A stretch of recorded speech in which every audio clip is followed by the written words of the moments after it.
Buongiorno, ben ritrovati in diretta in questo sabato 22 luglio qui su Rete Veneta. Tantissima la cronaca che ci accompagnerà in questa ora di diretta oggi, perché dal territorio arrivano notizie importanti, sia aggiornamenti per quanto riguarda il maltempo che novità dalla cronaca. Andiamo subito allora sulla homepage del Gazzettino per vedere la svolta che si è verificata nella notte sull'omicidio di Conegliano, l'omicidio della 72enne Margherita Ceschin, rinvenuta a cadavere lo scorso 24 giugno a Conegliano. Ecco, nella notte sono state fermate, hanno proceduto i carabinieri del nucleo investigativo di Treviso al fermo di indiziato di delitto di 4 persone. Sapete che si era parlato di un furto finito male, un furto finito in tragedia, con il ladro che, vistosi scoperto, avrebbe poi soffocato l'anziana.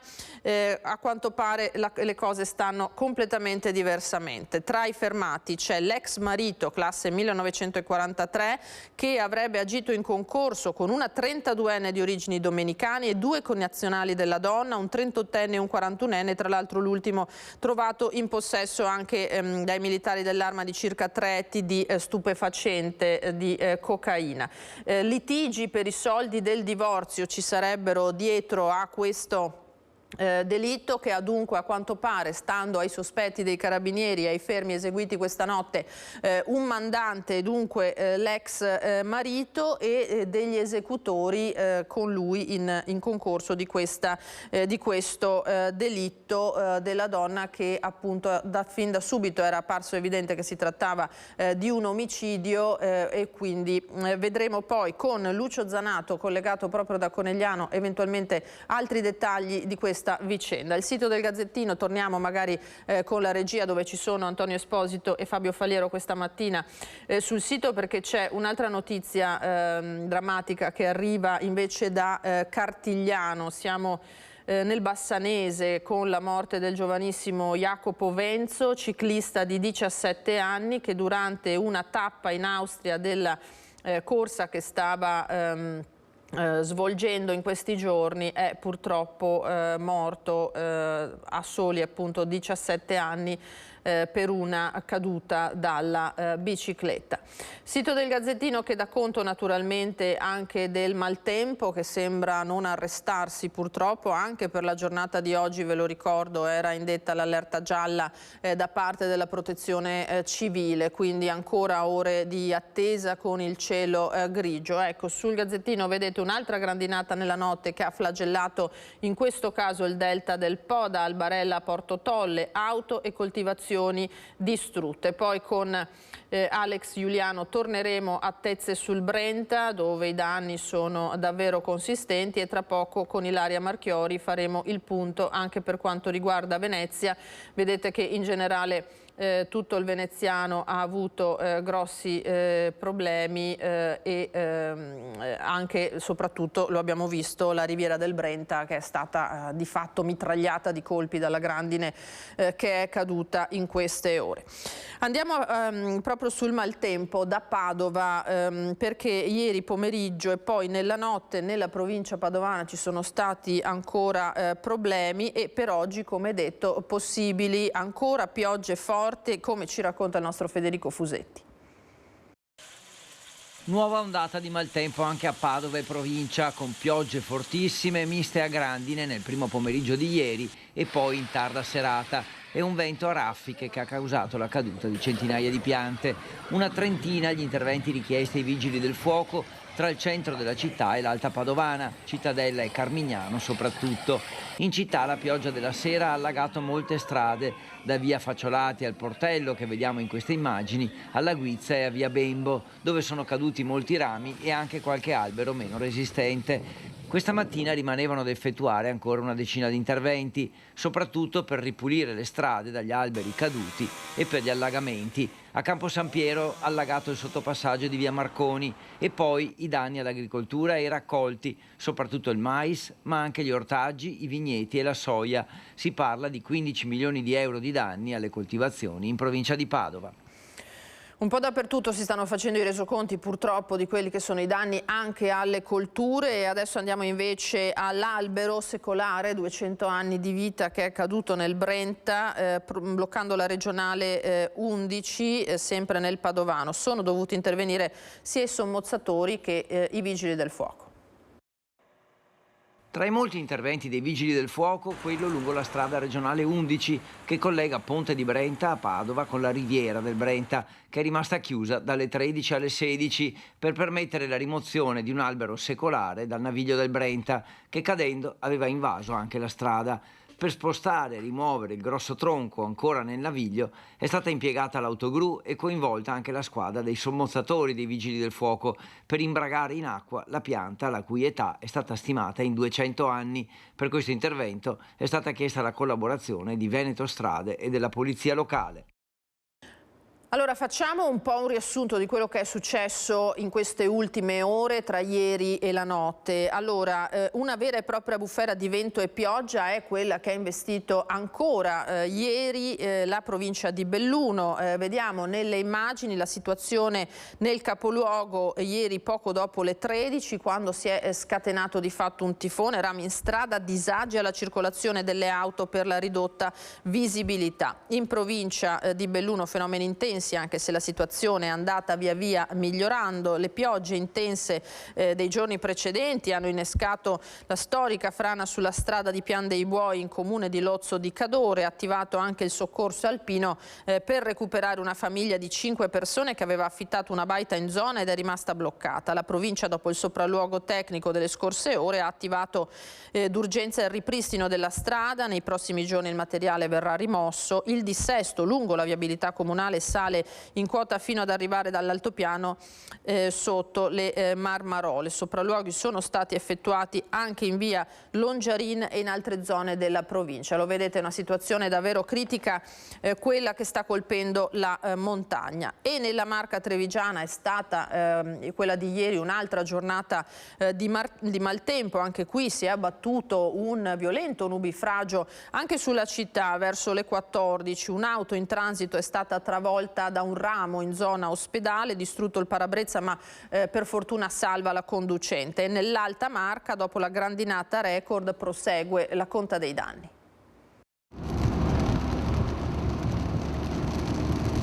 È stata un'altra giornata di maltempo per la Marca Trevigiana, l'ormai solito copione di vento forte e pioggia battente con temperature crollate in pochi secondi, 17,5 nel capoluogo, il momento più critico verso le 2 del pomeriggio quando un ramo ha colpito un'auto in transito alla rotatoria che dalla tangenziale di Treviso porta al Cafoncello. Distrutto il parabrezza, fortunatamente la donna alla guida di questa Citroen Picasso bianca ha rimediato solo un grande spavento. Immediato comunque l'intervento di SUEM e Vigili del Fuoco. Per la quarantenne madre di famiglia non è stato necessario il ricovero. Albero caduto anche in viale Matteotti a Montebelluna, cielo scuro e raffiche a Vedelago, sedie e tavolini in aria nella zona di San Biagio di Callalta. Lo stesso presidente della regione del Veneto, Zaia, ha parlato di un venerdì contrassegnato da fenomeni intensi ma sotto controllo, mentre nell'Alta Marca prosegue la conta dei danni dopo la grandinata da record di mercoledì sera. Difficile quantificare le auto danneggiate o distrutte, i tetti e i pannelli fotovoltaici crivellati, di certo un salasso per tanti.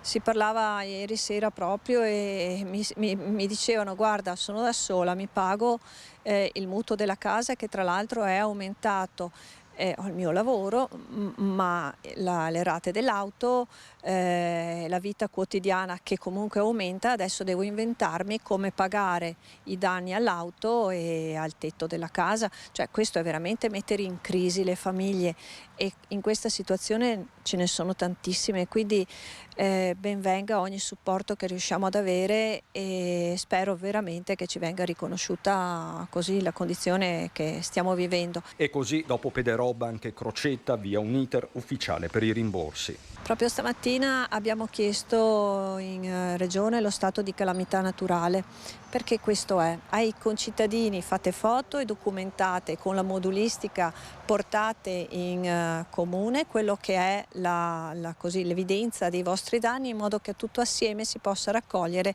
e poi creare un'unica richiesta di danni per quello che è stato fatto, che è successo. Effettivamente io non so se in passato c'è stata ancora, ma vedere proprio la violenza con cui si rompono le cose e il ghiaccio che arriva per terra e si schianta, fa impressione, fa proprio impressione. Ed è un ricordo questo purtroppo che rimarrà nella mente impresso di moltissime persone che hanno subito danni in questi ultimi giorni. E poi c'è l'agricoltura, dicevamo, perché in una settimana nella Marca trevigiana come altrove ci sono state diverse ondate di maltempo, mobilitata con Difesa e record di richieste di pali per l'agricoltura. Abbiamo avuto alcune ditte che ci hanno segnalato in un giorno la domanda equivalente a tutto il resto dell'anno. C'è stato un evento ampio, vasto, e soprattutto alcune tipologie di pali che sono ottimali, diciamo, per economicità e anche per la struttura, hanno il problema, i pali in ferro, che quando sono piegati vanno sostituiti, e quindi c'è stata una forte domanda urgente, diciamo, per ripristinare appunto le condizioni ottimali del vigneto. Nella maggior parte dei casi sono stati piegati dal vento ma non spezzati i vigneti della Marca, da qui la richiesta record di pali per il ripristino delle coltivazioni. La produzione quindi può essere salvata se l'intervento è tempestivo. L'agricoltore deve ripristinare il prima possibile la posizione verticale per effettuare i cosiddetti trattamenti fitosanitari, altrimenti dopo questi eventi partono marcescenze e altri fenomeni. Da qui il contributo di Condifesa fino a 2.000 euro per raddrizzare una stagione che altrimenti rischia di finire male. Altra storia se c'è grandine. Quando c'è una perdita di produzione qualitativa del prodotto, non solo uva ma qualsiasi altro prodotto, mais, frutta, e abbiamo avuto anche questo, lì c'è un risarcimento da parte della compagnia assicurativa con franchigia, ma un risarcimento molto buono e quasi pieno della perdita. Condifesa sta supportando decine di realtà colpite sia nell'ondata del 13 luglio sia in quella di mercoledì, localizzata soprattutto nella zona del Montello. Per questo viene ribadita la necessità di assicurarsi, le agevolazioni ci sono. C'è un contributo pubblico molto forte che copre fino al 70% dei costi assicurativi, e anche sui fondi mutualistici siamo arrivati a farli riconoscere dalla Comunità Europea, quindi l'agricoltore deve spendere dei soldi per mettere al sicuro il proprio raccolto, ma ha anche un sostegno pubblico importante, quindi è assolutamente necessario, con l'acuirsi di questi fenomeni, che le culture siano protette.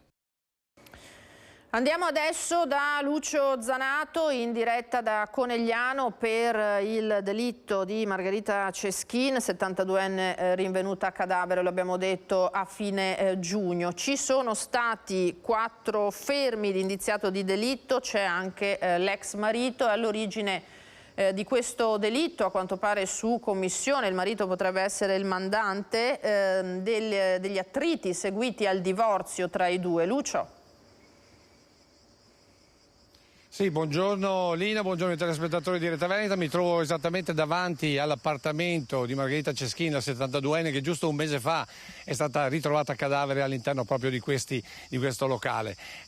Allora, c'è da dire questo, che il marito ottantenne potrebbe essere, almeno stando agli indizi che hanno raccolto i carabinieri, sarebbe il mandante di questo delitto, che poi sarebbe stato perpetrato direttamente da 2 domenicani, un 41enne e un 38enne, che sono stati arrestati questa notte, che sarebbero stati assoldati da una giovane 38enne sempre della loro nazionalità, cioè dominicana, che avrebbe un qualche contatto con l'ex marito della Ceschin. Dietro tutto questo movente ci sarebbero dei dissidi di tipo economico sul divorzio, quindi un movente tipicamente economico su eredità o proprietà comunque da spartirsi. Cosa sarebbe successo?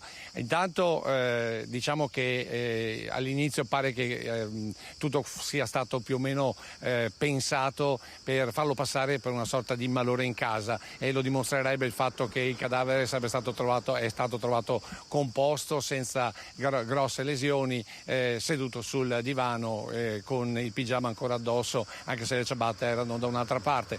Che cosa ha insospettito gli investigatori? Il telefonino lasciato sotto l'acqua del rubinetto della cucina, e quindi questo era un un dato che contrastava con la situazione complessiva, e quindi si era subito fatta avanti l'ipotesi di un furto degenerato prima in rapina e poi in omicidio, ma anche questa situazione non tornava agli investigatori, che hanno cominciato ovviamente a utilizzare le tecnologie presenti, e pare proprio che le telecamere presenti in zona abbiano dato dei segnali inequivocabili sulla presenza appunto di questi due uomini la sera del delitto. Cosa sarebbe successo? Loro sarebbero entrati su commissione appunto del marito, ricordiamo che ha 80 anni e quindi potrebbe, diciamo così, aver mandato, o magari con doppie chiavi, considerando che non c'è segno di scasso ma solamente di porta chiusa dentro la porta, oppure addirittura sarebbero arrampicati direttamente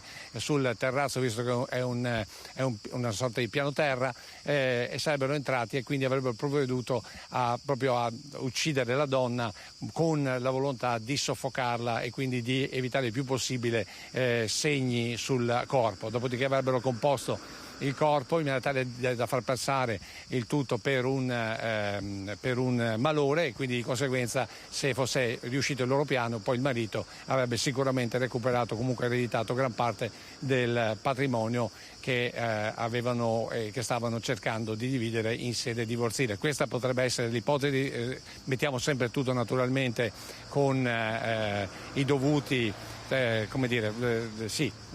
mettendo tutto in termini di ipotesi, tutto al condizionale, perché le indagini sono ancora in corso. Va detto che durante la perquisizione della casa del 41enne domenicano, uno dei due probabili materiali esecutori di questo delitto, è stata trovata anche una considerevole quantità di cocaina, e quindi dietro a tutta questa vicenda potrebbe esserci anche una storia di droga e di spaccio di stupefacente. Questi più o meno sono diciamo così, i dati che abbiamo. Abbiamo cercato di sentire un po' di persone che conoscevano Margherita Ceschin, tutti naturalmente sgomenti della svolta che hanno avuto le indagini, degli arresti effettuati questa notte, e comunque ci sono ancora altri aspetti da chiarire, e probabilmente le indagini dei prossimi giorni riusciranno a fare luce completa su questa vicenda partita, lo ricordiamo, come un malore in casa e finita probabilmente con omicidio volontario. Se hai domande, a te la linea. Lucio, allora, come dicevi bene, vediamo se riusciamo a mostrarla dal PC. C'è anche l'immagine della droga, eccola qua, che è stata rinvenuta a carico di uno dei due domenicani fermati questa notte, un 41enne dicevamo, eccola qua, e soprattutto ecco, si attendono ulteriori sviluppi. Dovrebbero svolgersi lunedì gli interrogatori di garanzia dei fermati, e poi i carabinieri fanno anche sapere che sono in corso ulteriori attività naturalmente per il rintraccio degli autori materiali del delitto. Bisognerà capire chi ha fatto cosa, ecco, e a chi attribuire eventualmente il delitto in sé. Presunti responsabili, lo abbiamo sottolineato, ci spetta appunto di sottolineare la presunzione di innocenza di questi fermati, ma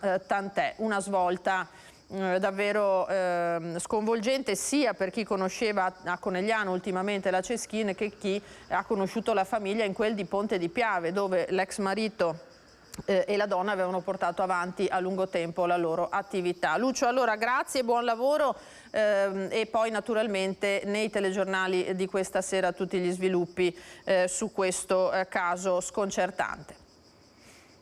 Grazie a Lucio Zanato, grazie a Lucio Zanato. Noi andiamo avanti, parliamo della vicenda che ha riguardato un'altra anziana, perché c'è nel Vicentino un frate, questa volta sotto la lente degli investigatori per un presunto raggiro. Frate indagato per circonvenzione d'incapace. Scatta il blitz della Guardia di Finanza di Vicenza con i carabinieri. Viene attuata una perquisizione personale, domiciliare e informatica nei confronti dell'ecclesiastico, che appartiene all'ordine dei frati minori dei Cappuccini di Rovigo. Il fatto però sarebbe accaduto a Vicenza. Le Fiamme Gialle sequestrano preventivamente su 3 conti correnti intestati all'indagato 460.000 euro su richiesta della procura. L'indagine nasce dall'esposto presentato dal fratello della vittima. Si tratta di un'anziana deceduta quest'anno. Nella fase delle indagini preliminari sarebbero stati acquisiti elementi a sostegno dell'ipotesi accusatoria, per cui il frate, al corrente delle ricchezze dell'anziana signora e approfittando del suo stato di fragilità emotiva e psichica, si sarebbe avvicinato alla vittima allontanandola da parenti e amici. Secondo la ricostruzione degli investigatori, l'uomo, con l'uso di raggiri, sarebbe riuscito a ottenere dalla donna il conferimento di una procura generale che gli avrebbe consentito di operare indisturbato sui beni della vittima, riuscendo anche a farsi nominare erede unico con testamento olografo. Ma prima ancora, già nel 2021, il prelato avrebbe depauperato la donna di tutte le disponibilità economiche trasferite progressivamente su conti correnti personali, così da sottrarli alle pretese dei legittimi eredi dell'anziana signora. Sulla base degli accordi tra Stato e Chiesa, le autorità hanno avvisato delle indagini i vescovi di Vicenza e di Rovigo, oltre al ministro provinciale dell'Ordine dei Frati Cappuccini Veneti. Nel Padovano, per la tragica vicenda questa volta che ha riguardato un'altra anziana che è stata travolta e uccisa da un treno mentre attraversava il passaggio a livello, un fatto naturalmente doloroso e sconcertante. Le sbarre si erano abbassate da poco, forse pensava di farcela, di riuscire ad attraversare in pochi istanti il tratto di binario, ma il treno l'ha centrata. Tragedia questa mattina, poco prima delle 9 a Solesino. Un'anziana del paese è stata travolta e uccisa da un treno italo mentre stava attraversando i binari in via Ceresara. Sul luogo della tragedia è arrivato anche il sindaco del comune della Bassa Padovana. Una nostra concittadina, appunto la signora Anna Maria Polato, di 74 anni, ha attraversato il passaggio a livello pur che era chiuso, probabilmente un po' in modo superficiale, non si è accorto dell'arrivo del treno ed è stata investita. E si presume stesse andando a trovare qualche amica. Il dolore dei figli che hanno dovuto riconoscere la madre accanto alla bicicletta distrutta, al cellulare della 74enne che suonava a vuoto. Pare che Anna Maria Polato stesse andando a trovare un'amica per portarle degli ortaggi. Un tratto di strada noto alla signora che forse pensava di farcela ad attraversare i binari nonostante il passaggio a livello fosse abbassato. Il sindaco, dopo questa tragedia, invita i suoi concittadini ad affrontare con attenzione tratti di strada pericolosi. Questo sia un monito appunto al maggiore rispetto delle regole, sia relativo al passaggio a livello nel momento è chiuso bisogna fermarsi, ma anche regole del codice della strada. Invito tutti i nostri concittadini, per non dire tutte le persone, a maggiore rispetto delle regole per salvaguardare la propria vita ma anche la vita altrui. L'investimento mortale di Solesino ha provocato disagi al traffico ferroviario con ritardi di 2 ore per l'alta percorrenza. Inoltre per alcune ore la circolazione ferroviaria è stata sospesa fra Sant'Elena e Rovigo. E ora nel Vicentino, per un drammatico incidente stradale, uno schianto tra auto con 3 feriti. Incidente avvenuto verso le 23:30 di ieri sera. Sul posto sono intervenuti i vigili del fuoco, i sanitari del SUEM 118 e la polizia locale. Terribile scontro frontale tra 2 auto, 3 feriti. Succede sulla strada provinciale 46 del Pasubio a Vicenza. I vigili del fuoco mettono in sicurezza le macchine ed estraggono da un'utilitaria il conducente, rimasto incastrato tra le lamiere. Soccorso dai medici e dagli infermieri del SUEM 118, l'uomo è stato portato all'ospedale San Bortolo con la passeggera che viaggiava con lui. Ferito anche il conducente dell'altra auto, portato in pronto soccorso. Andiamo sulla homepage della Tribuna di Treviso per darvi conto dell'ennesima rissa sotto la Camera di Commercio di Treviso, in cui è rimasto coinvolto il presidente della Camera di Commercio di Treviso Belluno, Mario Pozza. Mi sono salvato in tempo, racconta il numero 1 dell'ente, uscito dalla sede, aggredito nei pressi di Piazza Borsa da un giovane che brandiva una bottiglia. Adesso basta. Considerate che questo non è successo magari a tarda sera o col buio, è successo in pausa pranzo di fatto, quindi in un orario in cui ci si dovrebbe sentire tranquilli. Così non è, quella è una zona, lo sappiamo, calda della città di Treviso, attenzionata dalle forze dell'ordine. Non è bastato in questo caso e Mario Pozza, insomma, se l'è vista brutta, lo abbiamo sentito. Vediamo dalla regia se ci sono in questo momento collegamenti, forse no. Allora andiamo a Zanè con la lite sfociata in violenza e la denuncia di un ristoratore di 35 anni di origini cinesi. Litiga con un fornitore del suo ristorante e lo prende a martellate. Denunciato un 35enne di origine cinese residente a Zanè con l'accusa di lesioni personali dolose aggravate nei confronti di un 28enne di origine senegalese. Sarebbe una lite la causa scatenante dell'aggressione, un diverbio sfociato poi in violenza. Il ristoratore, infatti, dopo il litigio, ha impugnato un martello che aveva a portata di mano, sferrando poi un colpo al capo del senegalese. Immediato l'arrivo dei carabinieri di Thiene, il giovane fornitore è stato accompagnato all'ospedale Sant'Orso, dove ha ricevuto le cure mediche per la ferita al capo, guaribili in 10 giorni, per poi presentare la denuncia. E c'è stato un incidente spettacolare lungo l'autostrada A4 con il traffico in tilt per ore ed è intervenuto, vista la gravità della situazione, anche l'elisoccorso del SUEM 118. Grave e spettacolare incidente lungo la A4 in direzione di Milano, tra il bivio Perdolo e l'uscita di Padova Est, nel territorio di Vigonza, tra le province di Padova e Venezia. Il bilancio è di 4 persone ferite, tra cui 3 minorenni, che erano a bordo delle vetture finite fuori strada.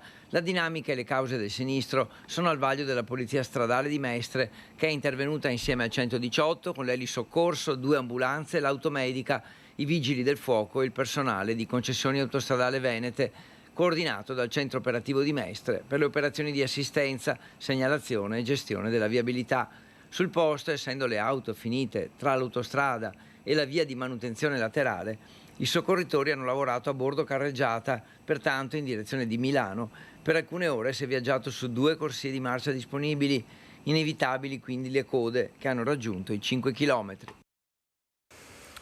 Seminò il panico, lo ricorderete, ai confini tra la provincia di Treviso e il Bassanese. Steve Quintino, siamo nella zona tra Riese e Onedifonte, travolse e uccise un ciclista in questa sua folle scorribanda. Riuscì infatti a rapinare delle donne, delle loro vetture, a sottrarre 3 macchine per poi finire la corsa speronando i carabinieri che cercavano di bloccarlo. Appunto il giovanissimo Steve Quintino è stato condannato a 12 anni di carcere.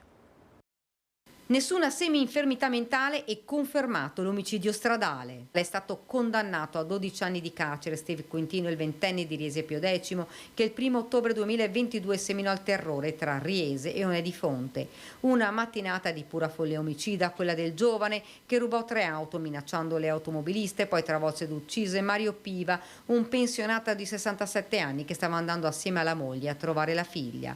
La donna riuscì a salvarsi, nulla da fare per il marito, investito in pieno dal 19enne, che poi continuò la sua fuga per le strade fino a quando speronò l'auto dei militari dell'Arma facendola capovolgere. I carabinieri riuscirono ad uscire dall'abitacolo e bloccare il 19enne. Ora la sentenza inflitta dal GUP Marco Biaggetti al termine del processo con rito abbreviato. Quintino doveva rispondere delle accuse di omicidio stradale, rapina e duplice tentato omicidio. Il pubblico ministero aveva chiesto 20 anni. Il giudice non ha accordato al ragazzo la semi-infermità mentale. Secondo la psichiatra consulente proprio del giudice delle indagini preliminari, il 19enne era capace di partecipare al processo nonostante un riscontrato ritardo intellettivo. Diversa invece la posizione dell'avvocato Miotti e del suo consulente. Quintino, secondo la difesa, avrebbe un quoziente intellettivo di un bambino di 8 anni, non era assolutamente capace di partecipare al processo. Torniamo al maltempo perché vedo collegata in diretta Ilaria Marchiori per fare il punto da Venezia con il vice sindaco Tomaello sulle ennesime ore di allerta per la protezione civile, perché sappiamo che continua il monitoraggio delle condizioni meteo, visto quello che purtroppo è successo anche in provincia di Venezia. Ilaria, buongiorno. Sì, buongiorno Lina, buongiorno ai nostri telespettatori. Siamo qui insieme al vice sindaco di Venezia, assessore alla protezione civile del comune di Venezia, perché ovviamente in queste giornate la protezione civile, oltre agli altri organi competenti, si è data molto da fare. In realtà, dicevamo proprio poco fa, insieme al vice sindaco Tomello, il comune di Venezia, proprio il centro storico, la terraferma Mestre, Marghera, non sono stati particolarmente colpiti, ma come abbiamo documentato nei giorni scorsi, ad essere stato colpito dal maltempo è stato soprattutto la zona della Riviera del Brenta, in particolare il comune di Dolo, poi Strapia, Niga, Fiasso d'Artico, Campolongo, Camponogara. Comunque il lavoro della protezione civile è stato decisamente impegnativo, Tomello. Sì, assolutamente, la protezione civile sta monitorando la situazione, l'ha monitorata nei giorni scorsi e ha dato supporto ai vigili del fuoco ieri, dove sono intervenuti, perché ieri sono caduti circa una ventina di alberi su tutta la terraferma. Naturalmente e fortunatamente, devo dire, non hanno causato gravi danni a persone, auto, quant'altro, sono caduti solo dei rami, degli alberi. Prontamente sono intervenuti i vigili del fuoco con la collaborazione della protezione civile del nostro comune e hanno cercato di risolvere la situazione. La situazione nel nostro comune, diciamo un po' più grave, se così si può dire, si è svolta a Pellestrina nella giornata di mercoledì, quindi non ieri che c'è stata una sventolata forte, ma mercoledì c'è stata anche là una grandinata, non tutta l'isola, in particolare Pellestrina, San Piero in Volta un po' meno, ma soprattutto Pellestrina ci sono stati danni a macchine, a case, qualcuna anche scoperchiata, e grandinate anche là come c'è stato nella Riviera del Brenta, e là insomma si sta facendo in queste ore la conta dei danni per capire. Purtroppo capita a distanza di pochi anni dall'acqua alta del 2019 e anche da una tromba d'aria avvenuta circa una decina d'anni fa. Adesso faremo la conta dei danni, cercheremo insomma come le procedure previste. Lunedì abbiamo una riunione con la regione anche per capire insomma tutte le modalità di rimborso, visto che è stato dichiarato lo stato d'emergenza, quindi capire anche poi come muoverci. Ecco, infatti il sindaco Brugnaro, nonché sindaco della città metropolitana oltre che di Venezia, ha proprio ringraziato il presidente Zaia per aver inserito nella richiesta di stato d'emergenza anche i comuni del veneziano che sono stati più colpiti, aggiungendo poi che ovviamente, essendo questi fenomeni meteorologici ormai sempre più frequenti, bisogna agire e attivarsi in qualche modo per cercare il più possibile di impedire che ogni volta si causino danni del genere. Sì, purtroppo questi fenomeni capitano sempre più spesso negli ultimi anni. In questa settimana basti pensare che mercoledì c'è stata una grandinata fortissima che ha colpito, come abbiamo detto, il nostro comune Pellestrina, ma ha colpito soprattutto la Riviera del Brenta. La Riviera del Brenta, anche quella già colpita qualche anno fa, tutti ricorderanno del famoso tornado che ha causato anche qualche morto, ha avuto dei danni seri da quello che abbiamo visto, dalle foto che abbiamo visto, sia alle macchine, anche alle persone in qualche caso, ma soprattutto alle case. Questi fenomeni si svolgono purtroppo sempre di più, è certo che insomma il clima sta cambiando, qualcosa bisognerà cercare di fare, sapendo sempre che comunque le armi a nostra disposizione, se così si può dire, non sono così ampie, perché insomma dobbiamo cercare di avere dei comportamenti responsabili, dopo il clima è quello che è purtroppo. Ecco, ringrazio il vice sindaco, assessore alla protezione civile Andrea Tomaello. Qui da Venezia restituisco la linea allo studio. Grazie Ilaria, grazie al vice sindaco, staremo a vedere come procederà anche questa giornata. Noi intanto ci fermiamo per qualche istante, ritorniamo tra pochissimo.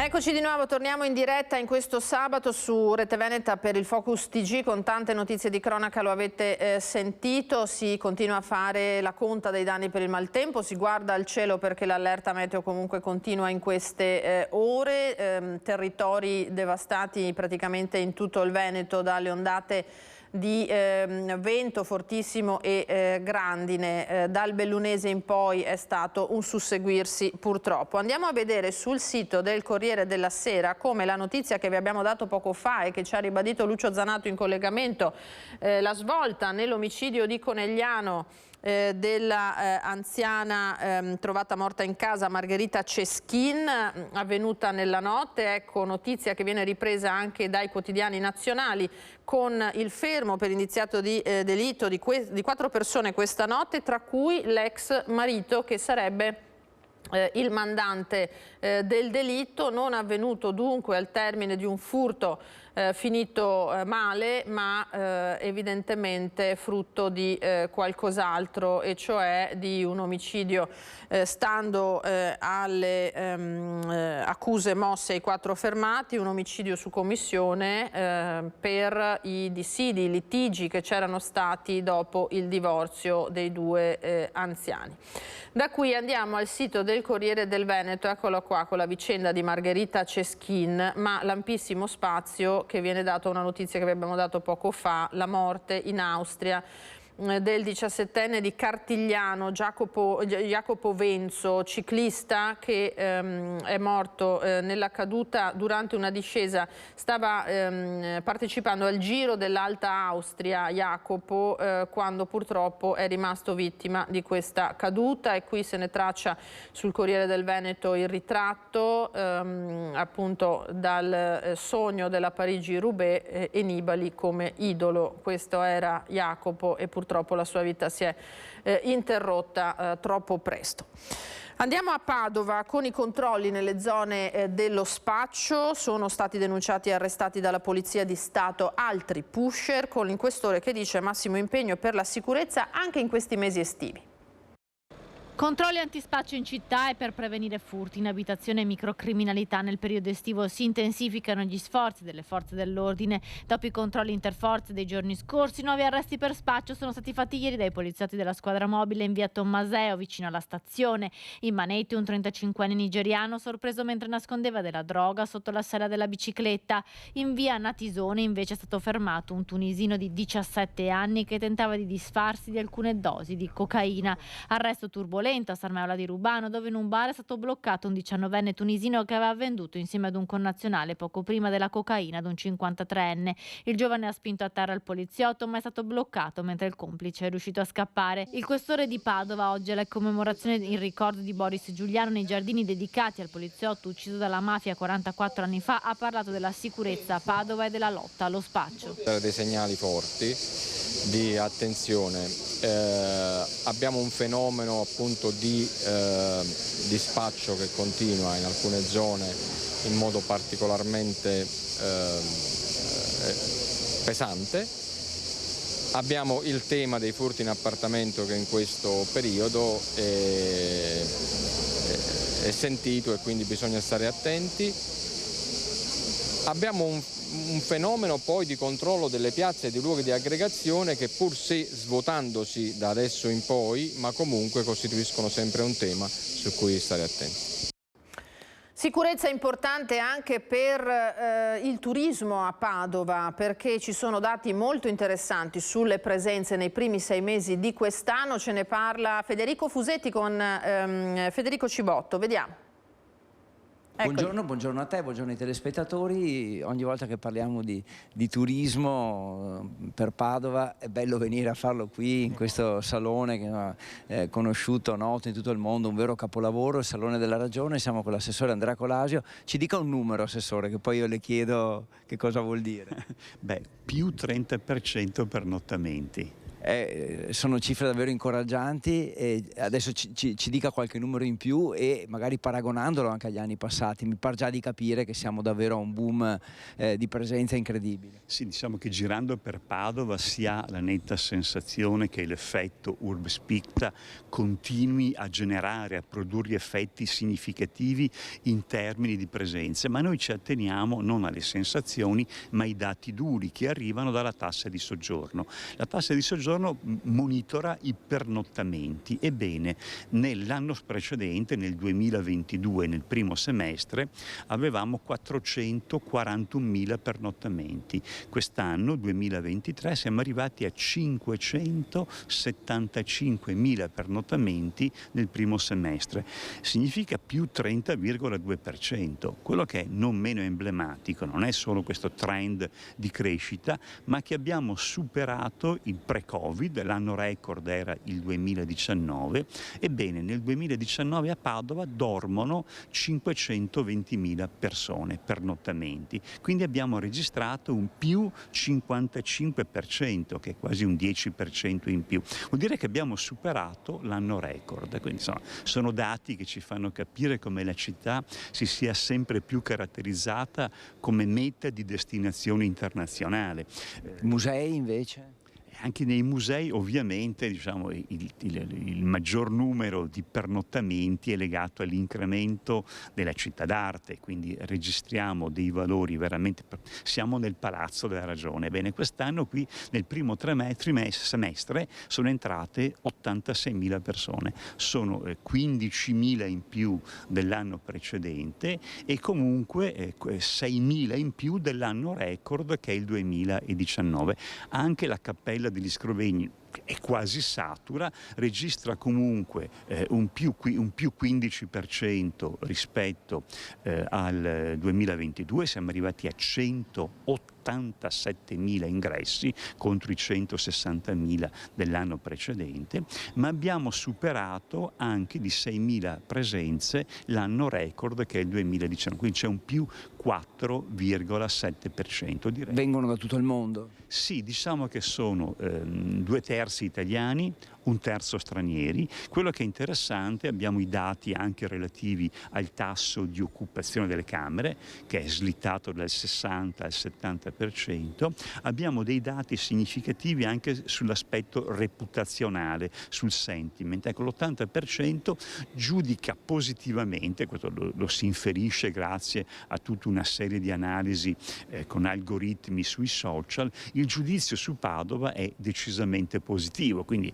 non solo abbiamo un incremento delle presenze, degli arrivi turistici, degli ingressi nei musei, ma quello che più conta, i turisti diventeranno in futuro dei testimonial, parleranno bene della nostra città. Ultima cosa, a questo punto cosa aspettarci dal secondo semestre? Insomma, difficile andare ancora oltre. Beh, è sempre meglio essere molto cauti perché non siamo in grado di avere capacità predittiva.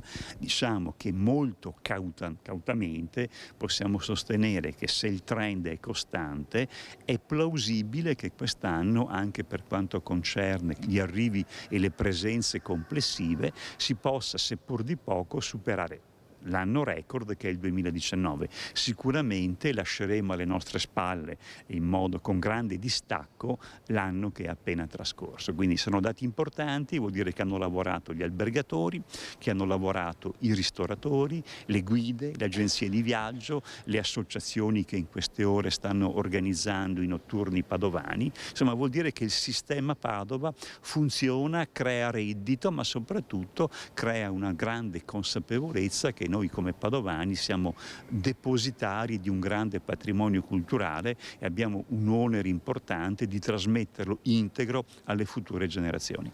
Grazie Assessore Andrea Colasio, grazie di queste cifre, vi restituisco la linea, insomma ovviamente ci torneremo anche poi nei prossimi giorni. Grazie Federico, grazie all'assessore. Noi allora andiamo subito a Tezze sul Brenta dove il nostro Alex Giuliano ci fa il punto sulla situazione dei danni provocati dal maltempo. A te Alex.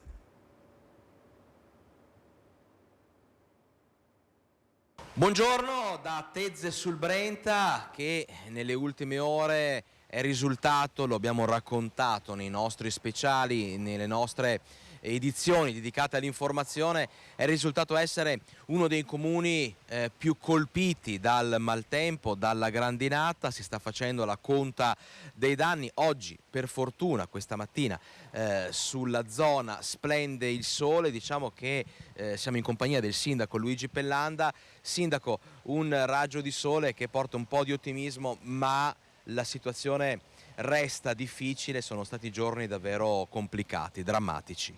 Certo, speriamo che duri questo sole e che quindi permetta a tutti i miei cittadini di poter eliminare questi inconvenienti almeno nella parte principale, cioè cercando di mettere in sicurezza le coperture per poi magari rimandare in un recente futuro gli interventi definitivi sulle loro abitazioni. Situazione veramente difficile, sono tantissime le abitazioni che hanno i tetti completamente distrutti, quelli che erano coperti con le tegole sono andati divelti, si sono un po' salvati meglio i tetti che hanno invece le coperture in laterizio.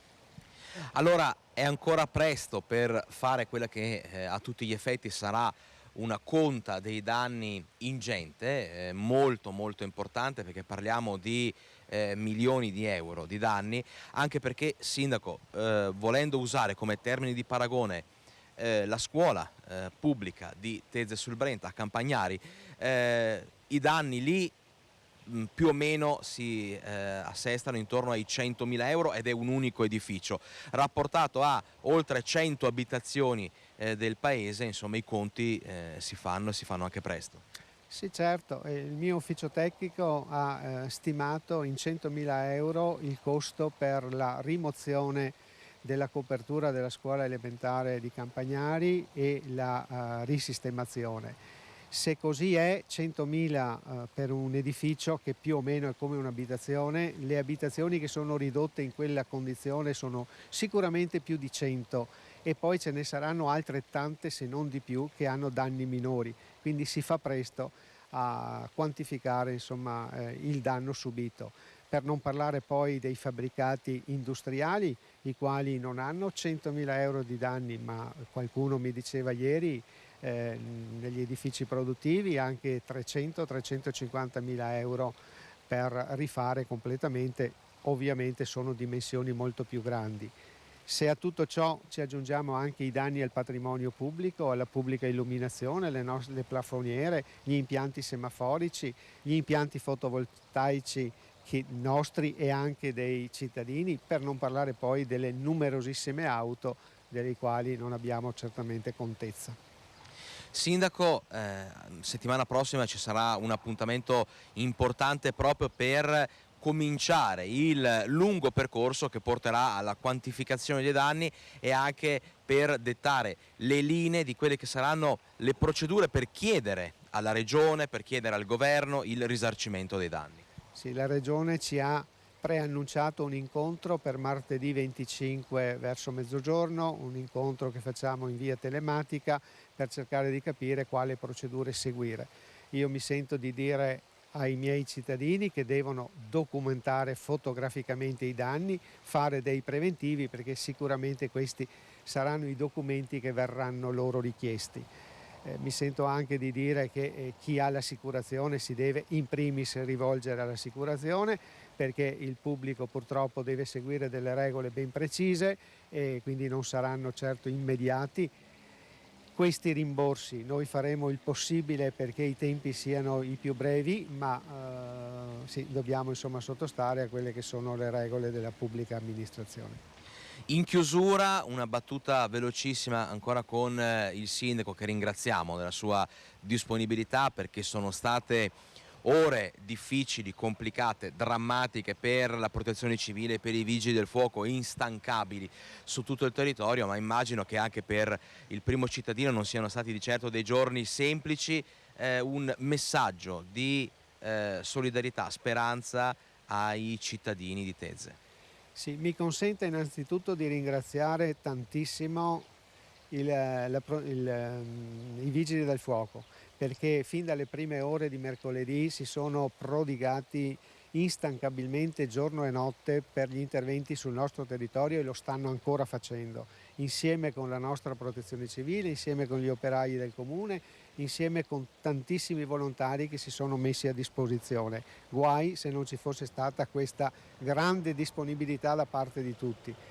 Questo ha servito per l'emergenza e adesso bisogna continuare. Bisogna continuare perché i tempi per le riparazioni definitive saranno lunghi, le imprese difficilmente si trovano perché sono tutte quante impegnate. Io ringrazio tutti, ma ringrazio veramente di cuore, ringrazio anche i miei cittadini che si sono comportati veramente con uno spirito di unità unico. E da Tezze sul Brenta, che oggi insomma è toccata dal sole ma che ha vissuto pagine veramente drammatiche nelle ultime ore, per il momento è tutto, restituiamo la linea allo studio. Grazie Alex, grazie al sindaco, ma è un susseguirsi purtroppo. Con le immagini andiamo subito a quello che è successo ieri in serata a Torreglia. Siamo sui colli padovani dove lo vedete dall'immagine davvero che parla da sé. Scuola materna e teatro La Perla devastati dalle violente raffiche di vento. Vediamo se riusciamo a vedere altre immagini. Vedete i danni consistenti, la copertura che di fatto è venuta giù, è stata divelta dal vento, con tutti i pannelli che poi sono stati scaraventati dalle raffiche nel cortile. È inutile dire che la fortuna ha voluto che questo episodio avvenisse di sera, avvenisse naturalmente quando in zona non c'era nessuno, ma è chiaro che la furia del vento è davvero impressionante. Queste dunque le immagini, lo avete visto, da Torreglia, abbiamo detto scuola materna e teatro La Perla, e possiamo solo immaginare di cosa stiamo parlando in termini di danni. Noi andiamo in pubblicità qualche altro secondo e poi torniamo con altre notizie, altri collegamenti.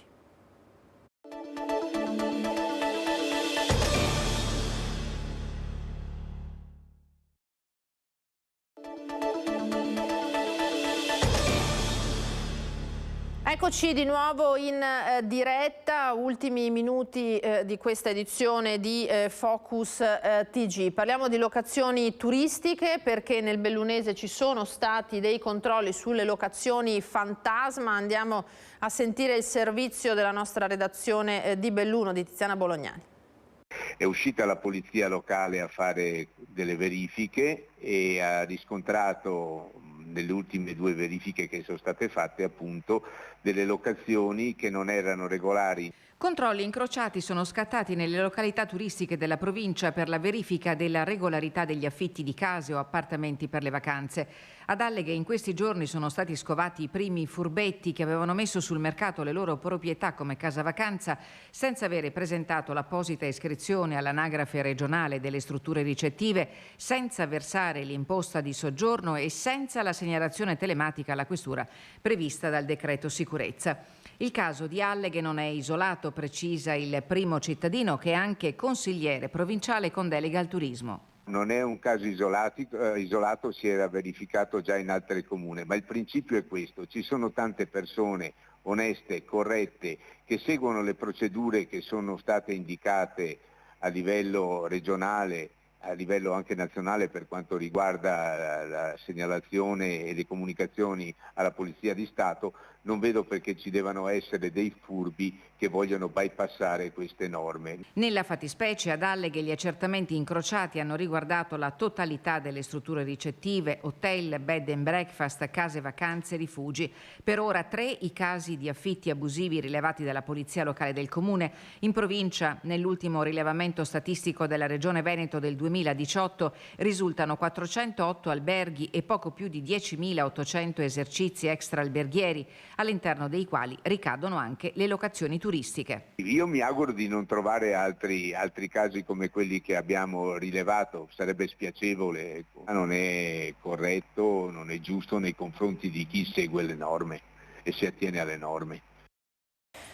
Di evasione fiscale invece si occupa il report che arriva dalla CGA, dagli artigiani di Mestre e dal direttore dell'ufficio studi Paolo Zabeo, ancorché abbia dimensioni molto contenute rispetto alle altre regioni del paese. Non bisogna abbassare la guardia perché in Veneto l'evasione sottrae, ci dice, alle casse dello Stato 7 miliardi l'anno. Sentiamolo.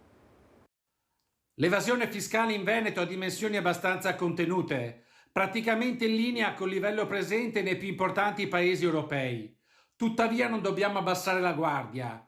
Anche per queste ragioni chiediamo al governo di mettere a punto in tempi rapidi un fisco meno aggressivo, più semplice, più trasparente e più equo, premiando chi produce, chi crea occupazione e genera ricchezza.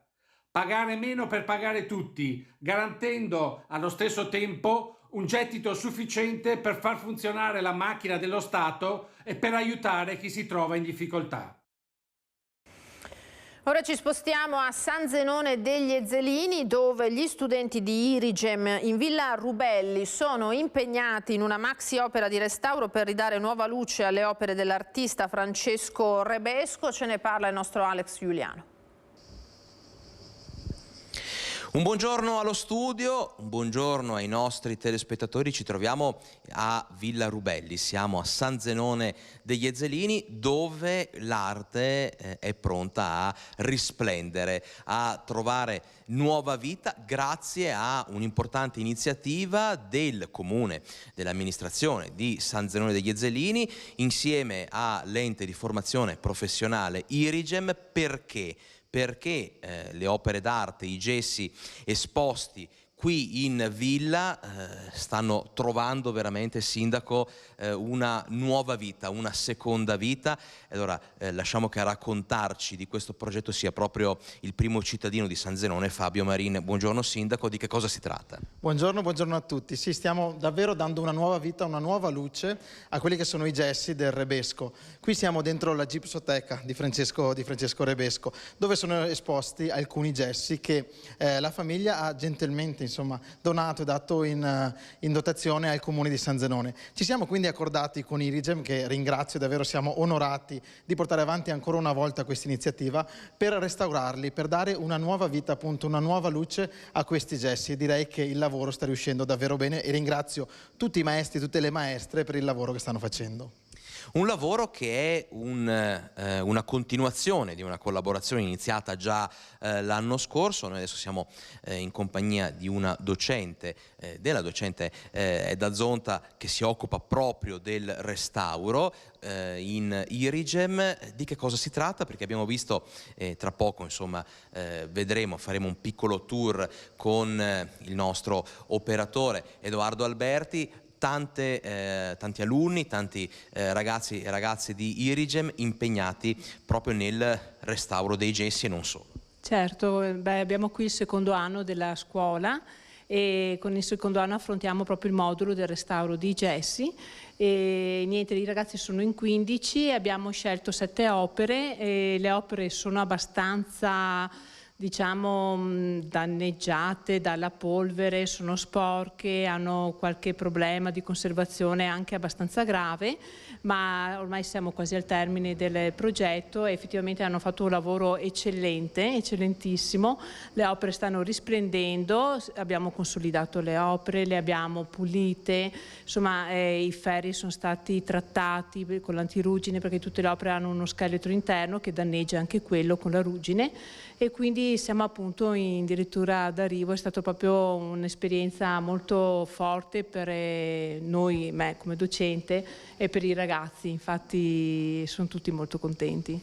Ecco, adesso facciamo proprio vedere alcune delle ragazze che sono impegnate nel restauro dei gessi, prima di cedere la linea allo studio, ancora con il sindaco Fabio Marin, per una battuta in chiusura, perché San Zenone degli Ezzelini dimostra di essere davvero una culla dell'arte. Sono tantissime le iniziative che vengono organizzate dalla sua amministrazione qui in comune. Tante di queste hanno un fil rouge, un rapporto privilegiato proprio con l'arte. Sì, San Zenone è un po' una culla appunto dell'arte, grazie anche a quello che viene fatto specialmente qui in Villa Rubelli, le varie mostre che durante l'anno organizziamo. Poi che storicamente proprio abbiamo avuto anche artisti importanti, dal Noè Bourdignon al Wolf Ferrari, a Ramazzotti e tanti altri che sono passati per le nostre terre e hanno vissuto anche nelle nostre terre, e da lì che è stato trasmesso il tutto anche forse ai nostri concittadini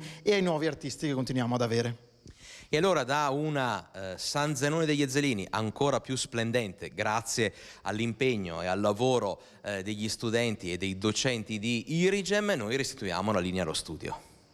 Grazie anche per questo collegamento, Alex. Noi ci fermiamo qui per questo sabato, come sempre ulteriori approfondimenti, fatti di cronaca nei telegiornali di questa sera. Io ringrazio Antonio Esposito e Fabio Fagliero e vi auguro un buon pomeriggio. Arrivederci.